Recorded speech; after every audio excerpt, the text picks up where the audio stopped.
Voilà, généraliser tous les tests. Les personnes âgées dans les EHPAD notamment pourraient être confinées plus longtemps, dit la présidente européenne.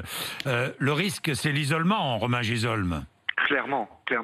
Alors, la présidente de la Commission européenne a effectivement fait cette déclaration. Ça paraît pour le moins prématuré, voire hasardeux, parce que il faut se rappeler que la France connaît ce virus depuis à peu près 2 mois maintenant, et que nous apprenons, et nous le voyons bien chacun d'entre nous, jour après jour, et que nous nous adaptons à peu près chacun jour après jour, et donc présager de ce qui se passera dans 7-8 mois paraît à la fois hasardeux et tout à fait complexe.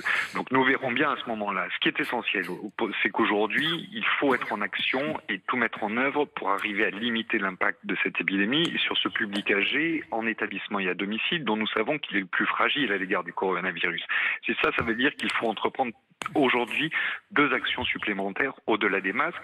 Les masques, nous avons avancé et le gouvernement et l'État a fait en sorte que les établissements en disposent. Il reste quelques difficultés sur les services à domicile qu'il faut régler très vite, sans quoi des interventions et des accompagnements à domicile devront être suspendus faute de protection des salariés.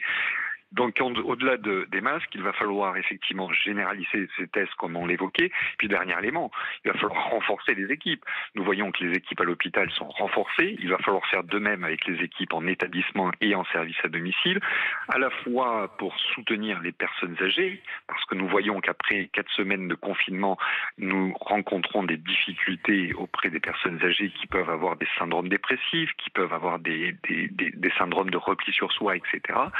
Renforcer également ces équipes pour soutenir les familles, dont nous voyons bien que l'éloignement relationnel commence à peser largement.